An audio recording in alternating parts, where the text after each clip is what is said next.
día nos encontramos en Córdoba con nuestro invitado de honor, el diseñador, el profesor Ezio Manzini, nuestro invitado de honor en las jornadas del Disur, pero además reconocido diseñador a nivel internacional y maestro de maestros realmente.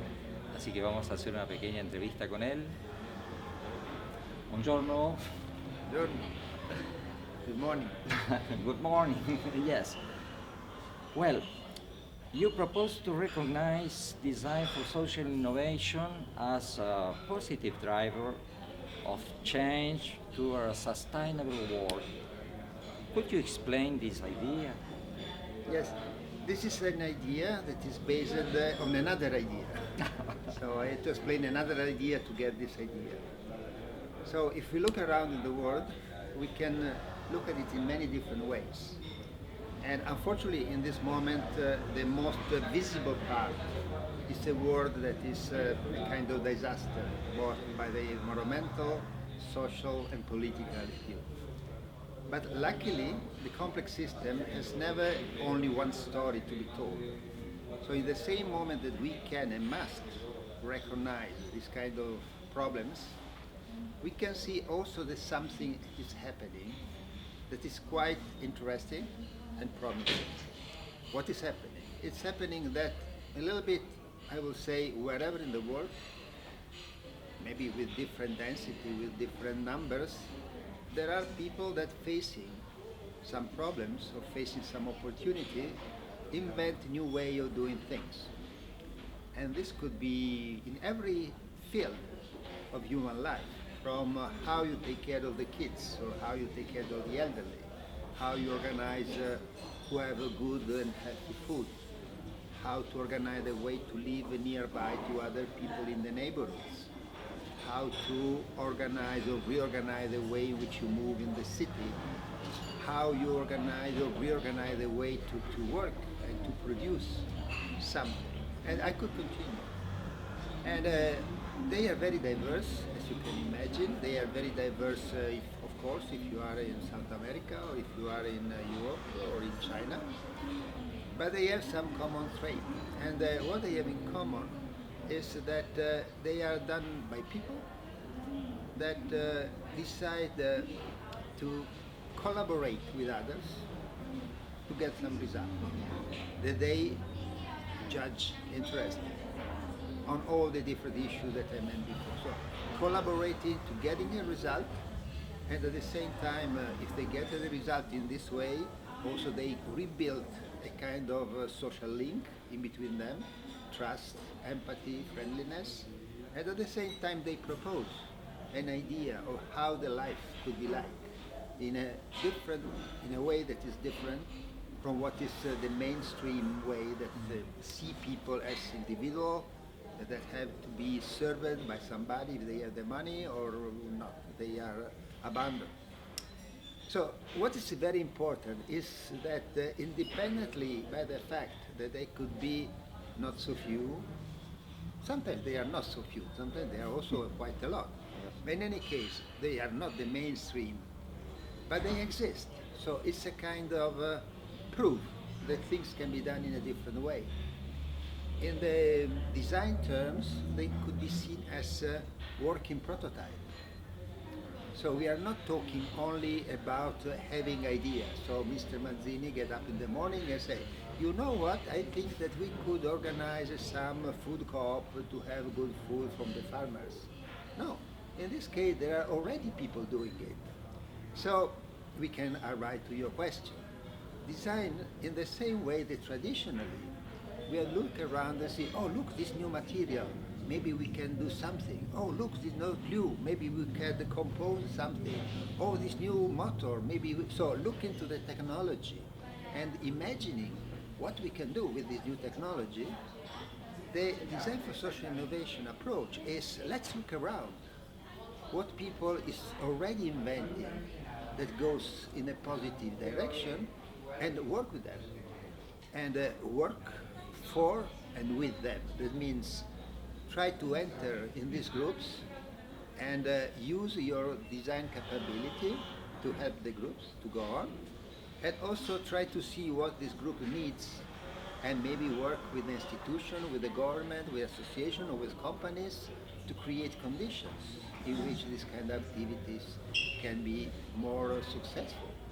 So this is the story. Design for is not a discipline, because you can be product designer, service designer, interior designer, communication designer, and so on, and find a way to interact or to help a specific community or to create environments in which many different communities can flourish. It's a complex network of Yeah. relationships. Yeah. Yes. And in this framework, which will be the role of design experts? Yeah, this of course is a good question.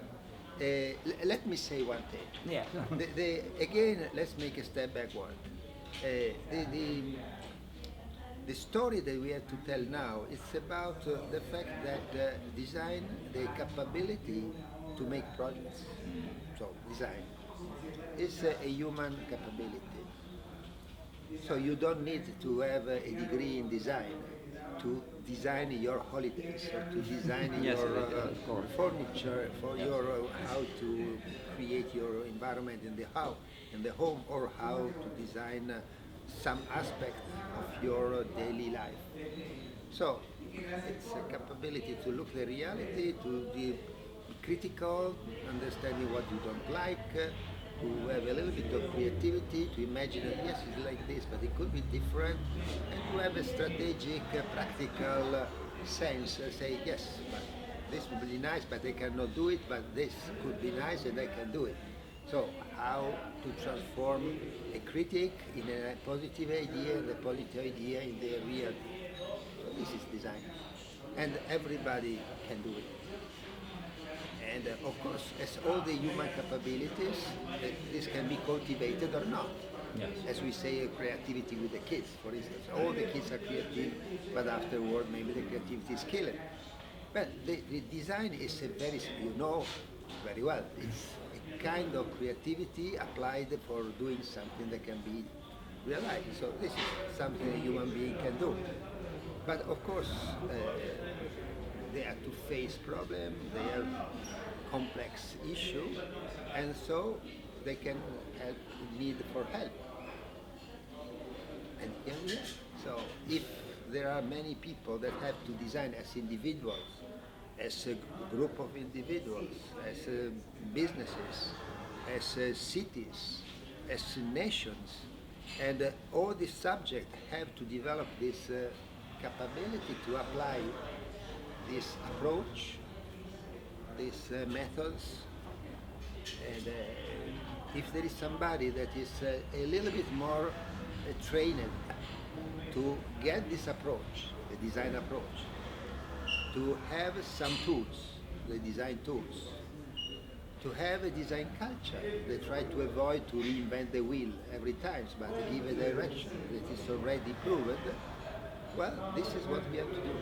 And I think, and this is what I say to myself and to everybody, especially the student, that the more people design, the more there will be a need of somebody that help in designing.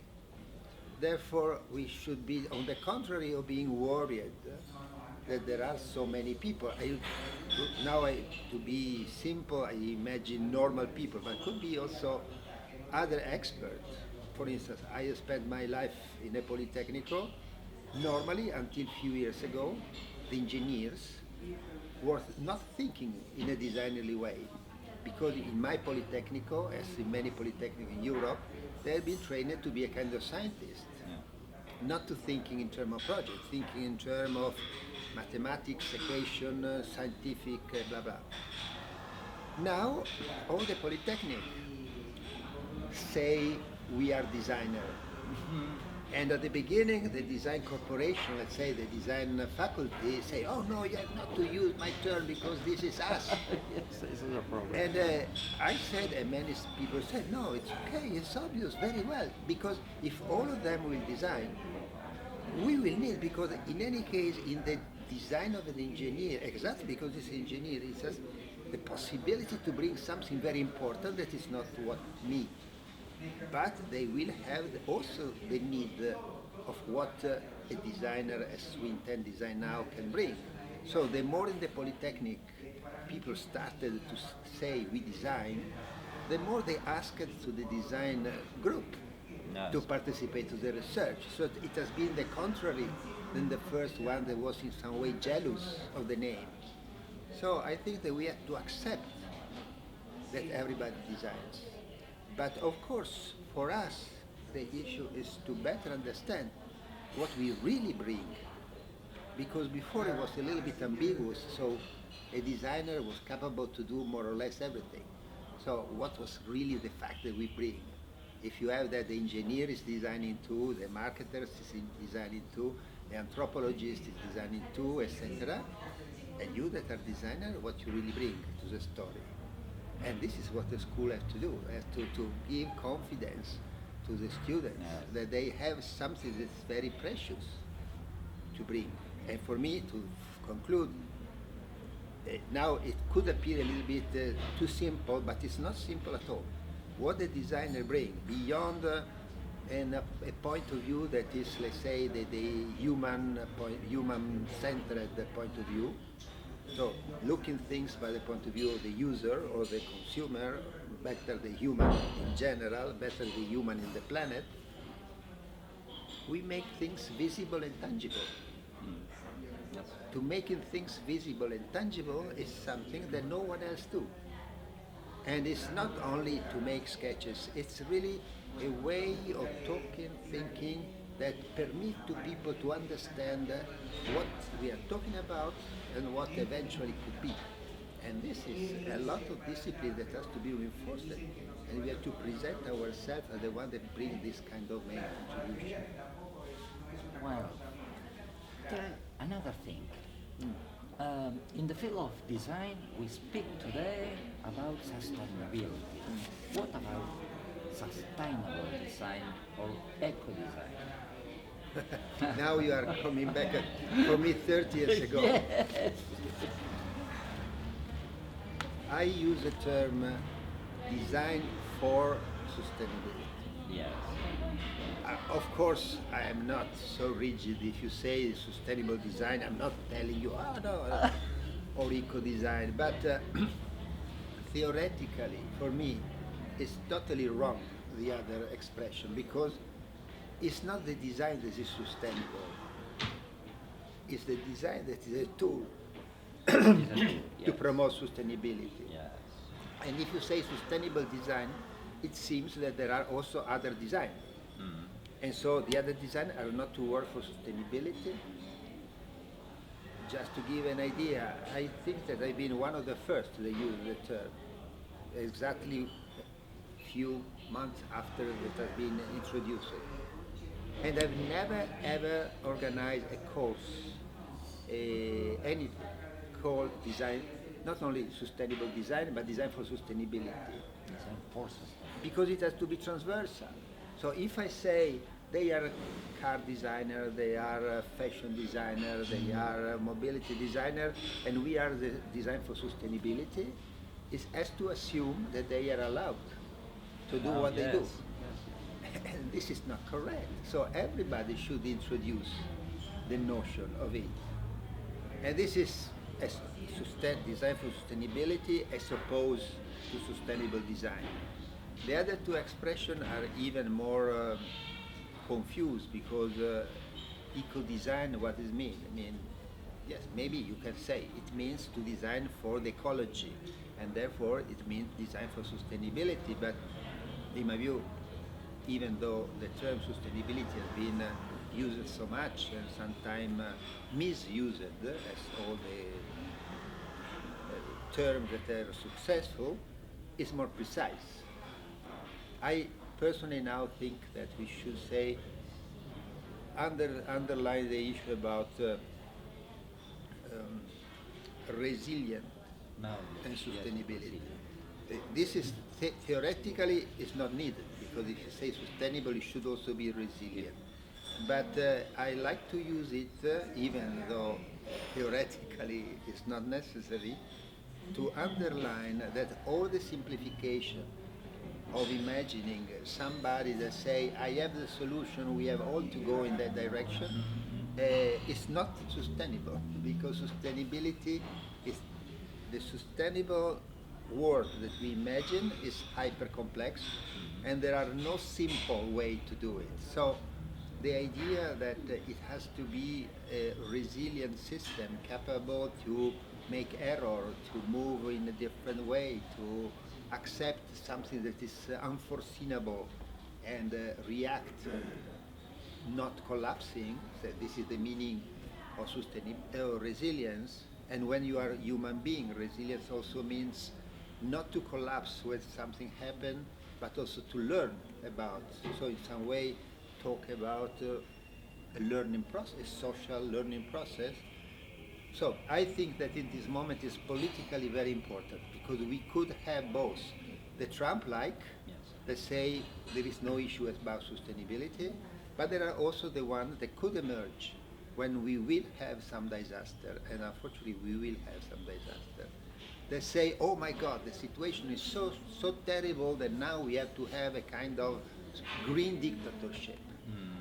And the green dictatorship is not sustainable by definition, not only ethically, but because there is no one person that can embrace the complexity. Yes. And therefore we have to say there is nothing that could be said to be towards sustainability that reduce complexity, even political. So the notion of resilience offers this opportunity to say, look, we have not to simplify, we have to be a complex ecosystem that move in a certain direction, but maintaining complexity, diversity of point of view, etc. Dear Ezio, Thank you. I thank you for I this thank you. interview.